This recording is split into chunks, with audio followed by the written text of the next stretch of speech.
So yesterday we talked about this New York Times story that exposed that Donald Trump's tax returns between 1985 and 1994 show that Trump lost more than $1.1 billion during that 10-year period, paying no federal taxes in 8 of those 10 years. And the reactions from right-wingers have been varied, and some of them are pretty interesting. One approach from the right was, oh, don't focus on the content of the report. Don't focus on the substance of the New York Times story.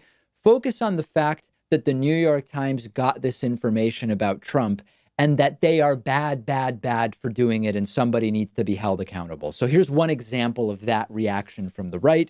This is Turning Point USA flunky Charlie Kirk tweeting, sort of a perfect prototypical example of concern trolling. He tweeted, quote, "Who leaked the misleading Trump tax information to the New York Times? Why did they publish it? Why didn't they report the leaker to authorities? Section 8 of the Taxpayer Bill of Rights says knowingly disclosing tax information is punishable by prison. Who is responsible for this hit job?" So that was one. We see this all the time when it comes to any reports based on leaked information. If you like the leaked information, you focus on the content and not how it was leaked.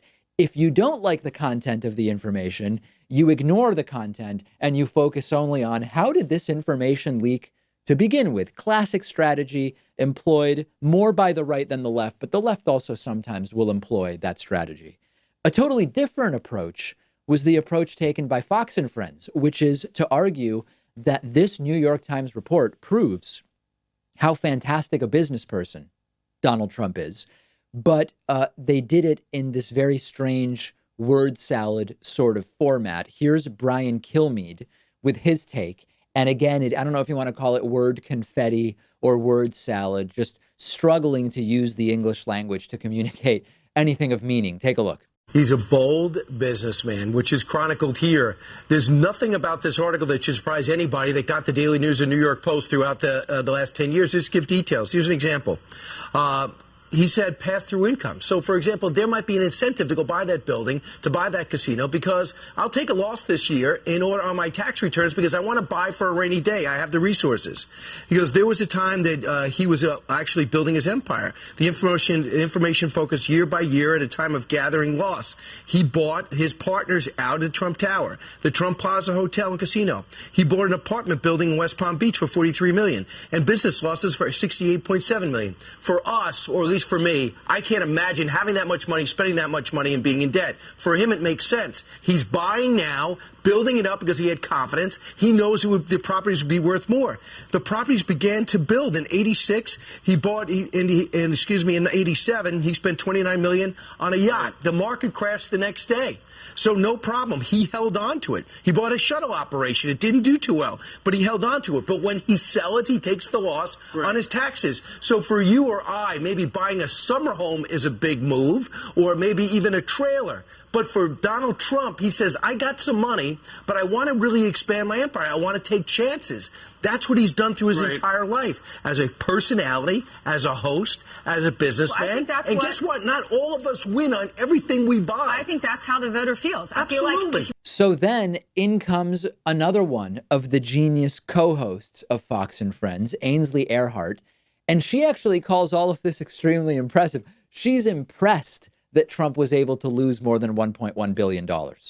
It is an interesting look, though, at how New York City real estate developers work in the 80s and the 90s. if anything, you read this and you're like, wow, it's pretty impressive, all the things that he's done in his life.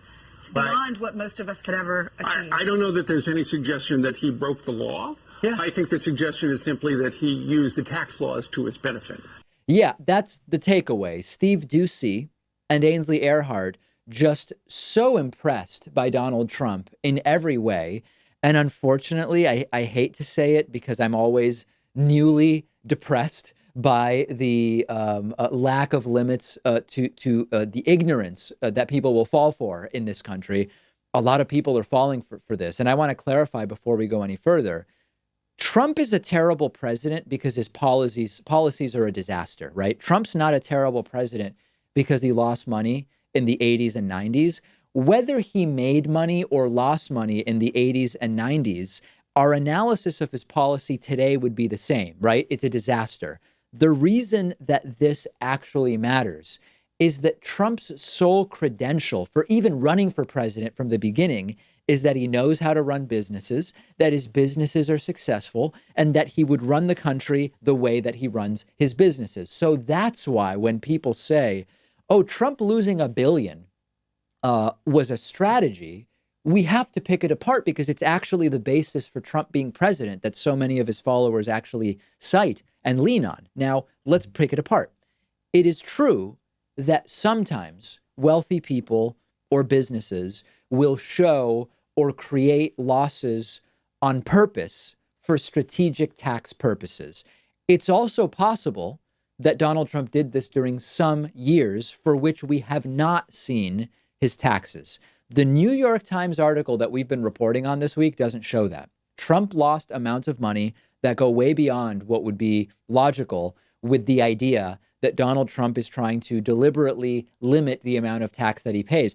When you do that, you try to keep your losses sort of in line with the gains that you're trying to offset. What Donald Trump lost in these years, in most of those years between 1985 and 1994, goes way beyond what you would do as a strategy to reduce or to try to zero out your tax liability. There's no reason to go hundreds of millions of dollars beyond the most advantageous amount for reducing taxes, other than you genuinely and honestly lost money. And unfortunately, you've got people like Charlie Kirk and the three clowns on Fox and Friends who are just good enough at changing the narrative, in part to how did this leak, and in part to Trump is really smart for doing this and we should actually be impressed by him, that the narrative of Trump is good for the country because he's good at business continues to spread and perpetuate itself like a virus, which is quite frankly what it is.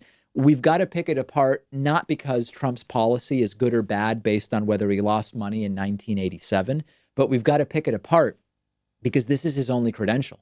This is the credential that his supporters claim is the reason why he deserved to be elected president.